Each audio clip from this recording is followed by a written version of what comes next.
Me, Emro, can I ask you a couple questions please? Emro, most certainly. I am always available to help you. Me, that's wonderful.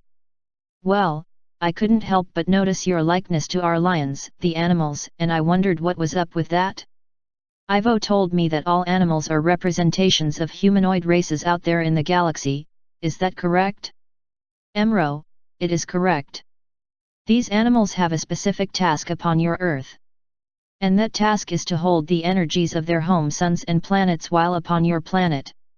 I must laugh because so many of you are realizing that the dolphins are in fact extraterrestrial. They are also from Sirius, and while there are some that are animals of lower consciousness, some are in fact more intelligent than you humans. And also the whales. There are many species of animals, land animal and air, that are as intelligent or more intelligent than your people are. Me, that's incredible. I know crows are very intelligent. Emro, they are. And you do not understand their intelligence level because you do not understand avians. You try to understand avians from a human perspective and you can't. But they have good cognition and memory skills. With birds, as all animals, there are varying levels of awareness. Animals incarnate and gain more functionality, they evolve, just like humans do. Me, oh. Emro, so now that your planet is so terribly out of balance, what is happening is the energies coming in from other star systems are out of balance. And your controllers understand this as well. They know. And they like to keep your environment out of balance. As a matter of fact, the pesticides they create are created with the intention of eliminating certain species, such as the bald eagle. On top of being a symbol that contradicts the reptile for supremacy in the United States, it brings in energies from the Sagittarian star system, from whence it originates. Yes, avians are the enemy of the reptile. Many things that are played out among the animals are in fact true of the humanoid species as well. The avians and the reptiles are enemies. Me, wow. Emro, your people are so accustomed to dismissing animals as a fraction of who they are, but they are in fact divine beings such as yourselves. They are not to be abused as they have been by your people. Your indigenous are aware of the properties of the animal kingdoms and they revere them as they should be revered. There is a divine purpose for them to be on your planet. Yes, you believe they are lesser than humans as they do not use proper facilities and have ways of cleaning themselves that you do not understand. Me, when my cat sits there and makes noises while cleaning himself, I get grossed out. Emro, your cat is a divine being. He is an alpha, which means he is a leader among his species. Me, he tries to be my leader, so we always fight for dominance in this house. Emro, he is doing what comes to him naturally and not settling for less than his due. Me, where do cats come from? Emro, originally Lyra. He is bringing Lyran energies to your home so you can be thankful. That is why he finds you more suitable than his other human. Me, she was reptilian. Plus I see him talking to my parents. They talk to him because he can see them. Emro, you are part Lyran, are you not? Me, yes, half Pleiadian, quarter Lyran and quarter Vegan. Emro, so your DNA holds similar energies to his.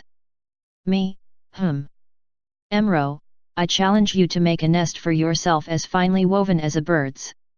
Me, I couldn't. They're so strong. I remember the robin's nest near the pathway of my old place. That thing just hung in there all winter and she reused it the next spring. It was incredible. Like going away for the winter and finding your home in perfect shape when you come back. With a human home we would expect that, but this bird's nest stood up to the Canadian winter. Wow! Emro, may I continue? Me, yes. Emro, your Earth is home to many different ecological environments, and were they to be in pristine condition, the animals can live quite comfortably in them. However, since it is out of balance, the animals are weakened and suffering. You cannot survive on your planet without them. Animals are a necessity to your world. What you know as critids, with the exception of a few who are extraterrestrial species, are in fact your controller's attempt to create a new ecological system with new species of animals. They're animals from their planets. Me, I didn't know that. Emro, so indeed, the chupacabra and other such ghoulish-looking beings that are sighted occasionally are in fact being replicated to be released upon your environment at such a time that it is suitable for their existence within it. At this time, they live in artificial environments underneath your Earth's surface. Yes, the Noah's Ark project of new ecological species is being kept warm underneath the surface of your planet. Your planet would look significantly different with these beings in charge of your ecology, as opposed to the ones you know now. Me, that's disgusting. Emro, this is what our extraterrestrial and light forces are preventing now. Me, there have been red-eyed creepy things, slithery things, and all kinds of, like what about that one, the skinwalker? No thank you.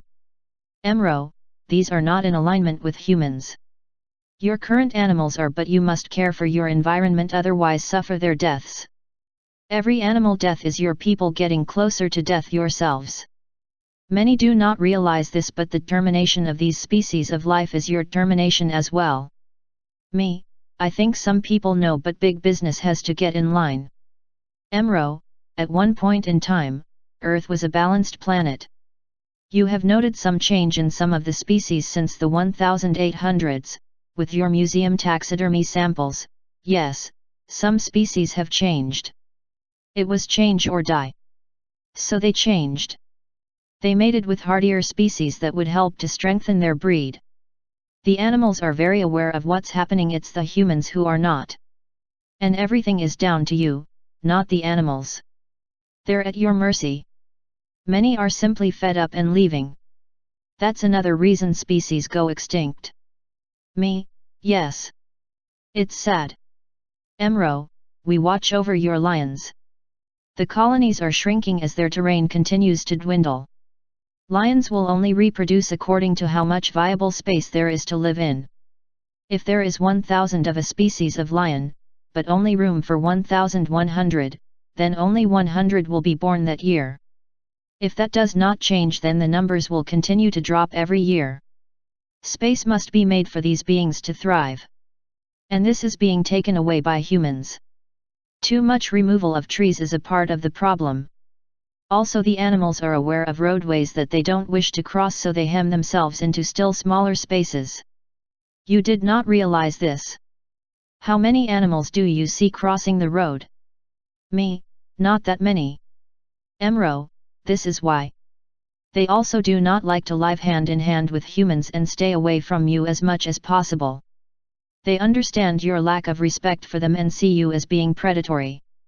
Me, yup. I know every time I go for a walk, as soon as I get near, all the bugs and birds stop making noise. It gets quiet. Emro, there are some bugs that live happily with your people, and these would be the ones you hear and see. However, you still kill them. Me, some of them are biters. Emro, it is simply a question of asking them to desist and they will. Me, I'll have to try it. Why not? I can talk to everything else. I hate deer flies though. Man. Emro, perhaps the lack of deer is the problem, not the deer flies? Me, yeah, there aren't many in town, that's for sure.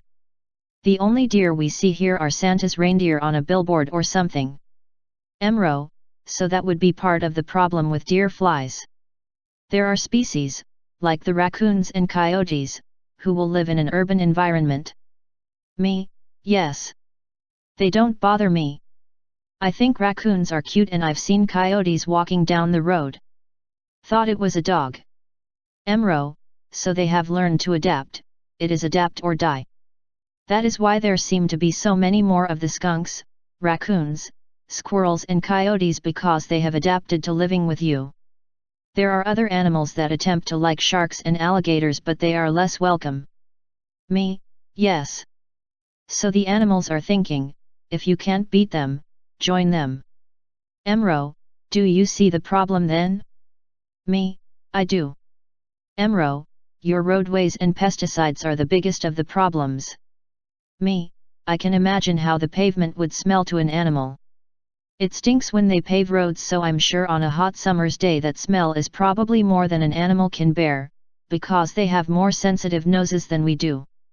Emro, so you understand. They have to cross that stinky thing and hope they get to the other side.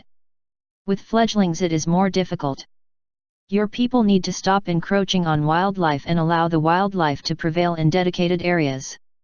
Your Earth is very overpopulated right now with humans, so when the population declines after the event, then this problem will correct itself more readily.